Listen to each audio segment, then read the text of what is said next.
बिस्मिल्लाहिर्रहमानिर्रहीम। मैं हूँ हकीम सैयद अतीकुर रहमान।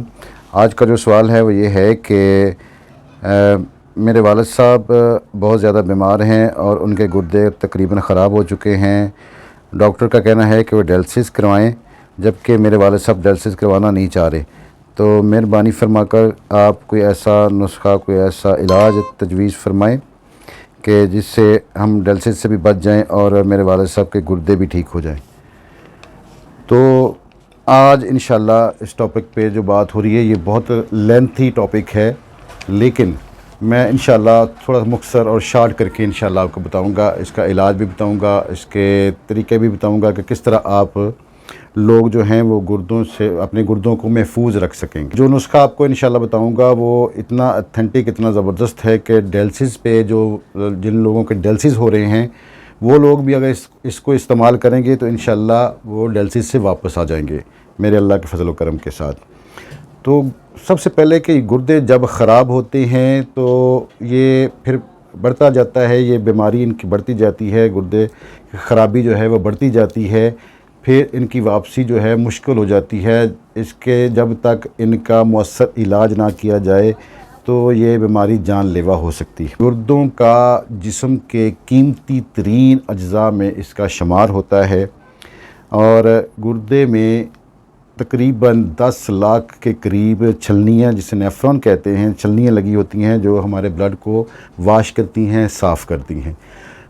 22 घंटे में तकरीबन 180 लीटर ब्लड जो है वो हमारे गुर्दों से गुज़रता है। और ये छलनियाँ जो जिनको नेफ्रॉन कहा जाता है, ये हमारे ब्लड में से पानी और फासद मादे जो हैं इनको हमारे ब्लड से अलहदा करता है, हमारे ब्लड को साफ़ करता है और उन फासद मादों और पानी को पेशाब के ज़रिए हमारे जिस्म से ये ख़ारिज करता है।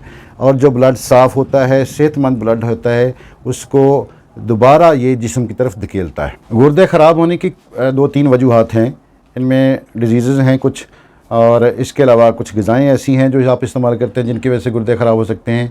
और इसके अलावा हाइपोटेंसी मेडिसिन है, बहुत ज़्यादा पेन किलर है, ये भी आपके गुर्दों पे अफेक्ट करती हैं।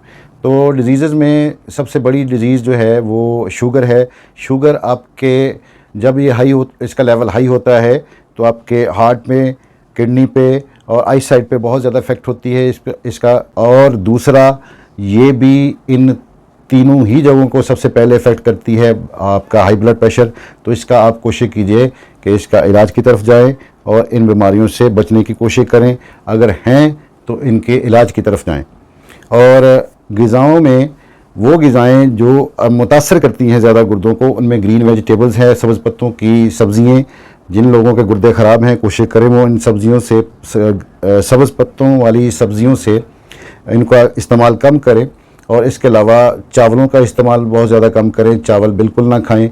और इसके अलावा बादी चीज़ों से बचें। और सबसे ज़्यादा जो है हाइपोटेंसी मेडिसिन और पेन किलर्स का बेजा इस्तेमाल जो है वो आपके गुर्दों को बहुत ज़्यादा मुतासर करता है। अब एहतियातों में आप कोशिश करें कि आप पानी बहुत ज़्यादा इस्तेमाल करें और ख़ासकर दिन के वक्त इस्तेमाल करें। बेड टाइम या रात को सोते वक्त पानी का इस्तेमाल बहुत कम करें, अपने गुर्दों को थोड़ा सा रेस्ट दें।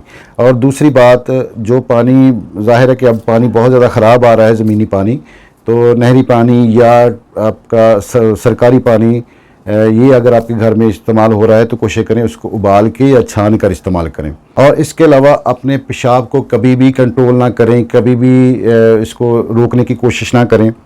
जब भी आपको पेशाब की हाजत हो तो फ़ौरन ही आप कोशिश करें कि आप इस हाजत को रफ़ा करें। पेशाब रोकने से आपका यूरिया, क्रिएटिनिन बढ़ सकता है, आपके गुर्दे बहुत ज़्यादा मुतासर हो सकते हैं। इसी लिहाजा हमारे एक बुज़ुर्ग थे तो वो अक्सर कहा करते थे कि अगर आपने 1000 रुपये की टिकट एक बस की ली है और आपकी गाड़ी निकल रही है, उसी टाइम आपको पेशाब की हाजत हो रही है, तो कोशिश करें कि आपने 1000 रुपये का लॉस करके आप उस हाजत को रवा करें और गाड़ी को जाने दें। तो अब मैं आपको नुस्खा बताऊंगा जो गुर्दों को अल्लाह के फजल व करम से इंशाल्लाह, जो डायलिसिस पे भी लोग हैं इंशाल्लाह वो वापस आ सकेंगे इससे, अल्लाह के फजल व करम से। बाकी इंशाल्लाह शफा मेरे मालिक के पास ही है। तो कॉपी पेंसिल ले लें, नोट कर लें या मेरी वीडियो को सेव कर लें। आपने करना क्या है, लौंग लेने हैं आपने, अच्छे और बेहतरीन साफ़ सुथरे खुशबूदार लौंग आपने 50 ग्राम लेने हैं। और उनको ग्राइंड करके रख लें। लौंग लेके आप ग्राइंड करके रख लें और सुबह शाम आपने उसका कहवा पीना है। कहवा इस तरह पीना है कि जैसे एक कप, एक मग पानी का रख के उसको 7-8 उबाले देने हैं। उसमें 2 चुटकी सिर्फ लौंग डालना है। 2 चुटकी लौंग के जो पाउडर है आपके लौंग का वो डाल लें और उसको थोड़ा सा ज़्यादा पकाएं।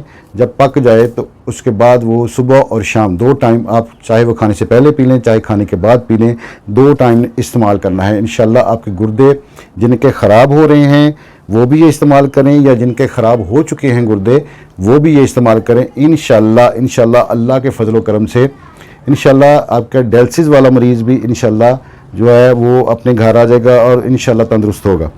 और एक बात और मैं बताऊं कि जो भी हम वीडियो बनाते हैं अल्लाह के फजल व करम से पूरी नीयत के साथ, पूरी ईमानदारी के साथ आप तक नुस्खाजात पहुँचाते हैं। इनको इग्नोर मत करें, इनको नज़रअंदाज मत किया करें।